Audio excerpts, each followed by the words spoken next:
राव के दाव के सामने टिक पाएगी बीजेपी। नायब के मंत्रिमंडल में होगा राव का दबदबा। अहिरवाल से 3 से 4 मंत्रियों की राव कर रहे हैं मांग। बेटी आरती को डिप्टी सीएम की कुर्सी पर बैठाना चाहते हैं राव। क्या अमित शाह फेर देंगे राव के मंसूबों पर पानी?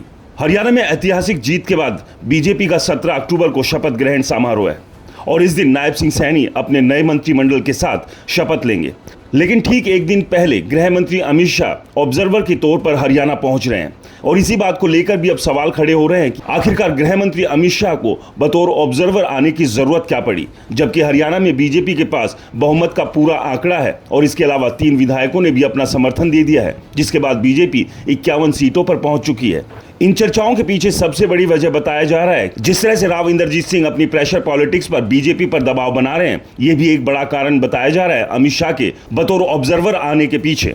इस सब के बीच लगातार राव इंद्रजीत सिंह चाह रहे हैं कि अहिरवाल से 3 से 4 मंत्री उनके खेमे से बनाए जाएं, जिसमें गुरुग्राम, रेवाड़ी और महेंद्रगढ़ तीनों जिले शामिल है। इसके अलावा राव इंद्रजीत सिंह चाहते हैं कि उनकी बेटी आरती राव को डिप्टी सीएम या मंत्रिमंडल में एक बड़ा पद दिया जाए और इसी के लिए लगातार वो लॉबिंग भी कर रहे हैं। बीच में राव इंद्रजीत सिंह को लेकर ये चर्चाएं हुई थी कि उनके खेमे के 9 विधायकों को वो एकजुट करने में लगे हैं और इस सब से कयास ये लगाए जाने लगे कि क्या राव इंद्रजीत सिंह विधायकों को इकट्ठा कर कोई बड़ा खेल करने वाले हैं। लेकिन इस पर राव इंद्रजीत सिंह ने साफ कर दिया कि इस तरह की जो खबरें चल रही है कि वो बीजेपी के खिलाफ कोई बड़ा कदम उठाने वाले हैं, ये तमाम खबरें तथ्यहीन है और वो पूरी तरह से बीजेपी के साथ हैं। लेकिन इस सब के बीच भी लगातार राव इंद्रजीत सिंह कोशिश यही कर रहे हैं कि उनके खेमे के ज्यादा से ज्यादा विधायकों को नायब सिंह सैनी के मंत्रिमंडल में शामिल किया जाए और जिस तरह से उन्होंने 2024 के विधानसभा चुनाव में बेटी आरती राव को टिकट दिलाकर विधायक बनाया, अब वो नायब सिंह सैनी के मंत्रिमंडल में एक मजबूत पद पर भी उन्हें बैठा देखना चाहते हैं।